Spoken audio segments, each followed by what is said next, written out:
And we thank you for joining us on this busy Friday. I'm Glenda Lewis. And I'm Brian Abel. A stunning defeat for the prosecution in the governor kidnapping plot trial, but the government vowing not to give up. The jury unable to reach a decision on two of the defendants. Here's what we know. Daniel Harris found not guilty on kidnapping conspiracy charges, not guilty on certain weapons of mass destruction charges, and not guilty on unregistered firearms charges. And Brandon Caserta has been found not guilty on kidnapping conspiracy charges. The jury unable to reach a decision on charges on Adam Fox and Barry Croft. They will face a new trial at a later date. 7 Action News reporter Jim Kurtzner is in Grand Rapids and was in the courtroom when this verdict came down. This was a high-stakes trial for everyone involved, but even more so for 24-year-old Daniel Harris of Lake Orion. He put it all on the line, testifying in his own defense in this trial. And I watched. His parents from Lake Orion were here every day supporting him, including today. No initial reaction. It was a roll of the dice for their son. Daniel Harris took the stand and told the jury there was no serious plot to kidnap the governor. He told the jury the two who took plea deals, Ty Garvin of Heartland, Caleb Franks of Waterford, were liars. Harris has been found not guilty on 4 charges: kidnapping, conspiracy, 2 bomb charges, and an illegal short-barrel rifle charge. I couldn't be more proud, more happier for my client. You know, he told me from day one that he was not guilty of what they accused him of.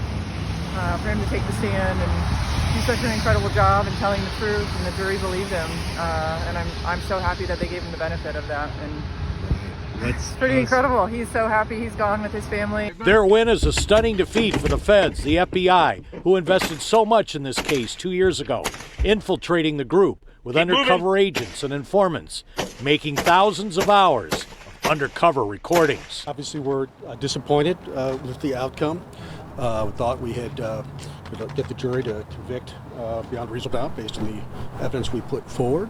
But we still believe in the jury system. The jury was deadlocked on the alleged ringleaders, Adam Fox and Barry Croft. They remain in custody and could face a new trial. Do you think they have a weak case and they should proceed with these two? I think what the FBI did is unconscionable, is what I think. And I think the jury just sent them a message loud and clear that these tactics are not going to be, you know, we're not going to condone what they've done here. Now that's an indication that the jury may have bought into the defense that this was entrapment or that it was all just talk. We're going to have more next hour with Brandon Caserta from Canton at 6. Remember, if you followed this trial with us, there were several videos of him talking about this plot, ranting and taking no prisoners. But the jury here spoke in favor of him. He's a free man here in Grand Rapids tonight. More on him next hour at 6. Live in Grand Rapids, Jim Kurtzner, 7 Action News. So many developments, Jim. You were there for it all. Thank you for that report. We'll see you at 6. And Governor Gretchen Whitmer's office reacting this afternoon to the verdicts, writing in part, "Today, Michiganders and Americans, especially our children, are living through the normalization of political violence. The plot to kidnap and kill a governor may seem like an anomaly, but we must be honest about what it really is, the result of violent, divisive rhetoric that is all too common across our country. There must be accountability and consequences for those who commit heinous crimes. Without accountability, extremists will be emboldened."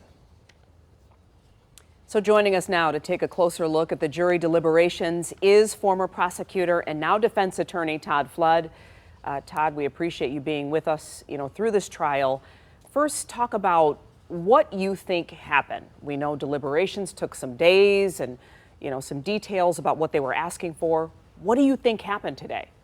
Well, reading a jury is kind of like reading tea leaves. You don't know necessarily when you're back in the box or back in the jury room what they're going through. But obviously, Glenda, this was a case where they took it very seriously. They asked for all the evidence. They asked for basically tools to help them go through the evidence.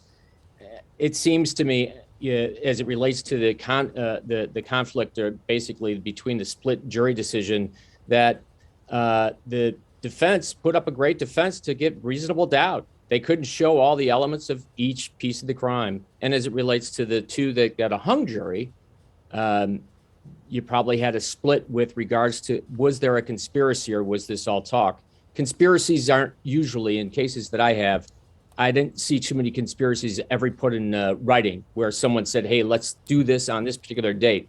That was never decided in this case. And I think the defense attorneys put up a good defense to show reasonable doubt on that act, which caused a split for the two. And I'm sure the feds are going to retry this case. They have to.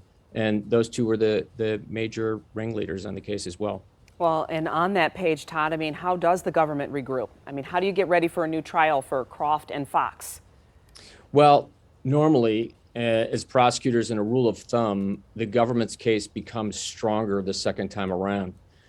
You get to weed out your weaknesses in the case, and you put more strength in the big parts of the case. So at the end of the day here, I think you'll see the government hone in on their weakness and get rid of that and bring up their strengths. That's realistic, and you'll see, I think, a stronger case for the government. All right, and do you think that will be soon? No, it probably won't be. They'll do it as fast as they possibly can. Unfortunately, there's such a backlog with cases nowadays, but it'll get done hopefully before the end of the year. All right, Todd, well, we appreciate your insight always. Thank you for joining us this afternoon. Thanks for having me. And stay with 7 Action News on air and online for continuing coverage. You can read more on the partial verdict right now on our website, WXYZ.com.